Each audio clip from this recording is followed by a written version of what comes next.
Osteoporosis কাকে বলে? Osteoporosis কত প্রকার? অস্টিও কথার অর্থ হলো হাড় বা হাড্ডি বা অস্থি। আর পোর কথার অর্থ হলো ছিদ্রযুক্ত বা ছিদ্র। তাহলে অস্টিওপোরোসিস দ্বারা বোঝায় ছিদ্রযুক্ত হাড়। যেই কন্ডিশন বা যেই অবস্থায় হাড়ের ভিতরে ছোট, ছোট ছিদ্র তৈরি হয় তাকেই অস্টিওপোরোসিস বলা হয়। অস্টিওপোরোসিস প্রধানত ২ প্রকার। ১ নাম্বার হলো প্রাইমারি অস্টিওপোরোসিস, ২ নাম্বার হলো সেকেন্ডারি অস্টিওপোরোসিস।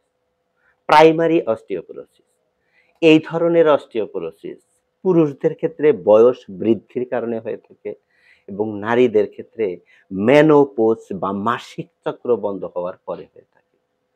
এই প্রাইমারি অস্টিওপোরোসিসকে আবার আরো ২ টি ভাগে ভাগ করা যায়। ১ নাম্বার হলো পোস্ট মেনোপজাল অস্টিওপোরোসিস, ২ নাম্বার হলো সেনাইল অস্টিওপোরোসিস। পোস্ট মেনোপজাল অস্টিওপোরোসিস, এই ধরনের অস্টিওপোরোসিস গুলো শুধুমাত্র নারীদের ক্ষেত্রে হয়ে থাকে। এখানে পোস্ট কথার অর্থ হলো পরে, আর মেনো কথার অর্থ হলো মাসিক, আর পজ কথার অর্থ হলো বন্ধ হওয়া। তাহলে পোস্ট মেনোপজাল কথার দ্বারা বোঝায় মাসিক চক্র বন্ধ হওয়ার পরে যেই সকল অস্টিওপোরোসিস গুলো হয়ে থাকে। নারীদের মাসিক চক্র বন্ধ হওয়ার পরে তাদের দেহ থেকে একটি হরমোন নিঃসরণ বন্ধ হয়ে যায়, যার নাম হলো ইস্ট্রোজেন। এই হরমোন নিঃসরণ বন্ধ হওয়ার কারণেই এই ধরনের অস্টিওপোরোসিস গুলো হয়ে থাকে। সেনাইল অস্টিওপোরোসিস, এই ধরনের অস্টিওপোরোসিস গুলো নারী পুরুষ উভয়ের ক্ষেত্রে হয়ে থাকে। এই ধরনের অস্টিওপোরোসিস সাধারণত বয়স বৃদ্ধির কারণে হয়ে থাকে।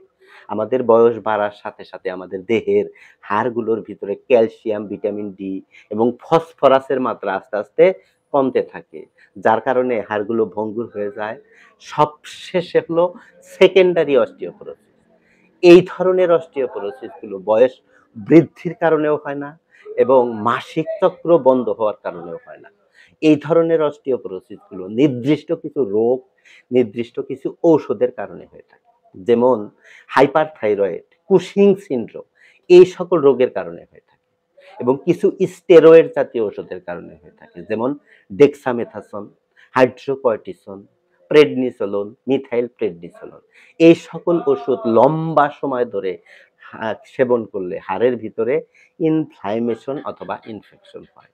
এই ইনফ্লামেশন এবং ইনফেকশনের কারণে হাড়ের ভিতরে ছোট, ছোট, ছোট, ছোট ছিদ্র তৈরি হয় এবং এই কারণেই এই সেকেন্ডারি অস্টিওপোরোসিস হয়ে থাকে।